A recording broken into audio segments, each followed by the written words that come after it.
La selección Colombia se prepara para enfrentar a Bolivia en Barranquilla, un partido clave en el camino al Mundial 2026. Y mientras la tricolor busca sellar su clasificación desde el vecino país, también han dado su opinión. La prensa boliviana reconoce que la situación no está fácil, pero creen que es el momento de arriesgar para intentar romper las estadísticas. Al mismo tiempo, advierten que Colombia saldrá con todo, motivada por su gente y con la obligación de ganar. Así analizaron los periodistas bolivianos la previa del encuentro. Creo que es el momento de arriesgar, es el momento de ilusionarlo también al jugador, porque no es malo y creo que eso se le va a pedir, por lo menos desde lo personal le voy a pedir a la selección boliviana que compita en el partido, que lo intente.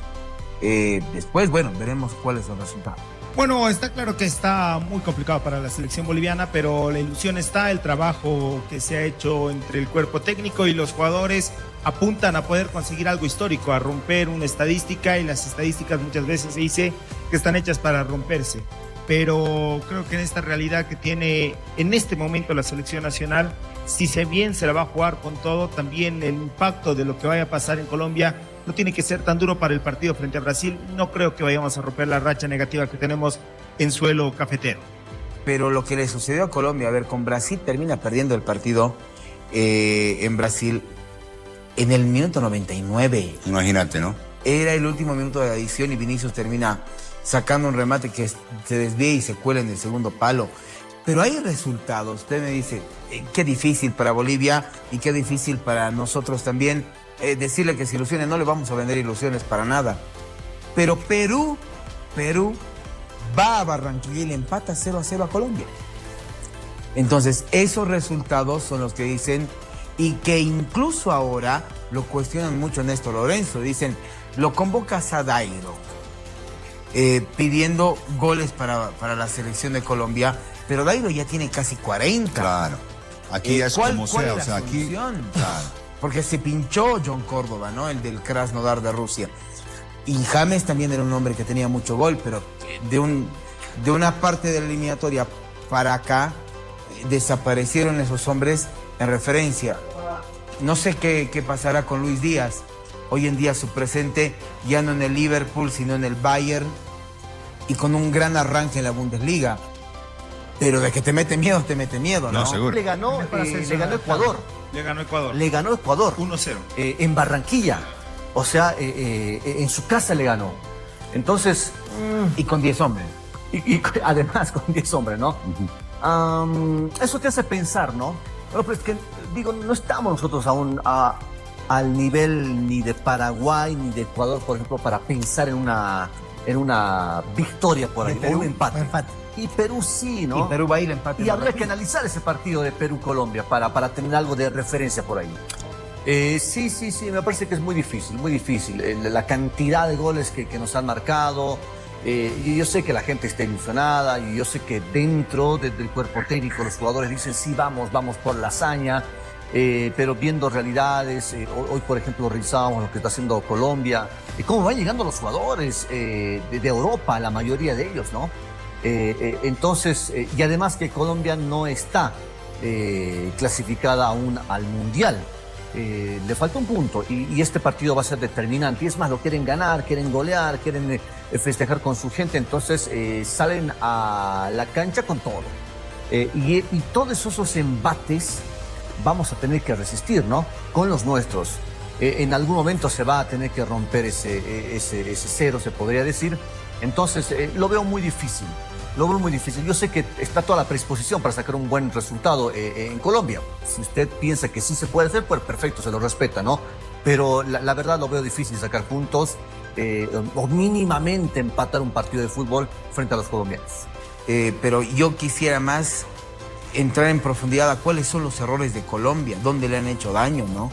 Se termina plantando empates, ¿no? Muy bien en Buenos Aires con el gol de Díaz, pero hay otros partidos donde le ha costado mucho llegar al gol. Y no tendría con que ser un así. James Rodríguez que estaba, me parece, en su buen momento y después termina bajando mucho en la eliminatoria. Ya no es ese asistidor contundente o el hombre gol que en los primeros compromisos había aparecido con la selección de Colombia. Y el error es lo que marcaba acá Eduardo: los empates. Los empates.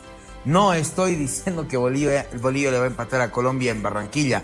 Puede suceder porque es uno de los resultados, pero hay un error de Colombia en la eliminatoria. Hay algún hueco que no ha podido tapar Néstor Lorenzo después de la Copa América, ¿no? Hay que aclarar que Néstor Lorenzo ha tenido un buen arranque en estas eliminatorias. Sí, sí, sí. O sea, siempre estaba arriba. Siempre estaba arriba. Recuerdo cuando llegó a la Ciudad del Alto, por ejemplo, la selección colombiana invicta llegó a la Ciudad del Alto. Aquí es donde empieza a tropezar y después se generan malos resultados. Después de la Copa América, ¿no? Porque en la Copa América no había perdido. Es más, la final no la pierde. Llegó a tener hasta 20 partidos consecutivos, Claro, Néstor sí, Lorenzo, sí. sin haber caído con la selección colombiana. La final con Argentina no la perdió. Termina empatando 1-1 y después, claro, no se contabiliza en el número frío que le está mostrando la producción eso como derrota, ¿no? El perder el partido en prórroga. Pero en los 90 no había perdido Néstor Lorenzo. Claro. Y se había sacado a una selección uruguaya de Bielsa muy difícil. Sí. Muy difícil. Y claro, eso experimentaba también Bielsa con Néstor Lorenzo. Y recuerdo que le preguntamos a Bielsa cuando vino al Alto, ¿no? ¿Y por qué ese bajón? Y Ahí dijo, está el vean gol a con el que Colombia. perdió el invicto, mira. Y acá pierde el invicto porque es un mazazo. Claro. Que Bolivia te saque el invicto de casi 20 partidos, o ya eran 20 partidos contabilizados, Sí. fue un duro gol. Claro. Con 10 hombres. Fue un además. duro gol. O sea, dicho está de Con paso. 10 hombres. Con 10 hombres, ¿no? Con 10 hombres, claro. Totalmente. Debe haber algo, ¿no? Algo guardadito en Colombia, decir, a ver. Es que a veces uno, nos eso han es lo sacado con 10 lindo, hombres. lo lindo, lo feo del fútbol, ¿no? Porque a veces, yo cuando lo vi en la Copa América, más allá de que perdió la final con Argentina en la prórroga, todo lo que tú quieras, pero yo veía una Colombia favorita para otras cosas más, como para entrar en esta eliminatoria, pero tranqui, o sea, sin ningún problema. A eso Y hoy iba, por hoy, pero, ¿no? ¿Qué? A eso iba Colombia, o sea, a entrar sin mayor Sin ningún tipo complicación. de complicación. De hecho, ¿quién se imaginaba que Colombia iba a llegar a estas alturas, por ejemplo, faltando 2 fechas y no está clasificada al Mundial? Claro, Yo y creo mira, que nadie. y con el cúmulo o con la gran cantidad de jugadores, pero como tú decías, como llegan, ¿no? De Europa, Richard Ríos, Pimpa, Arias, Pompa, no, o sea, no. vuelos todos de afuera, digamos, Claro, ¿no? O sea, al mismo. Mientras tanto, en Colombia, Néstor Lorenzo atendió los medios de comunicación antes del partido y habló sobre temas claves de la actualidad del equipo. En cuanto a Dairo Moreno, la gran novedad de esta convocatoria, el entrenador confirmó que será suplente para este compromiso. Bueno, creo que Dairo es un jugador más dentro del plantel. Es un jugador que se ha ganado la convocatoria en base a lo que está haciendo en su club, en base a la continuidad y a la regularidad que ha tenido. Así que bueno, es una opción como todos los que van a estar sentados con él en el banco de suplentes. Así que creemos que las condiciones por las que ha sido citado es porque es un jugador preciso en la definición, o es un jugador que no le pesa jugar en determinados ambientes, tiene experiencia. Cuando le preguntaron a Néstor Lorenzo si este partido contra Bolivia podía ser uno de los últimos de James Rodríguez con la selección, el técnico fue claro y contundente en su respuesta. Pienso que James es un jugador que todavía tiene hambre. No creo que esté pensando en el último partido. Yo más vale creo que está pensando en prepararse de la mejor manera para el Mundial. James suma 116 partidos con la tricolor, de los cuales 103 fue titular, y en ese recorrido ha marcado 29 goles y ha repartido 34 asistencias, números que lo mantienen como el máximo artillero histórico de la selección Colombia, solo superado por Radamel Falcao García con 36. Todo apunta a que el mediocampista del Club León saldrá de inicio en Barranquilla en un choque que significa mucho más que 3 puntos. Romper una racha de 6 juegos sin ganar y al mismo tiempo asegurar el cupo al Mundial de Estados Unidos, México y Canadá. La última vez que Colombia celebró un triunfo fue en octubre del año anterior con el 4-0 sobre Chile, también en Barranquilla.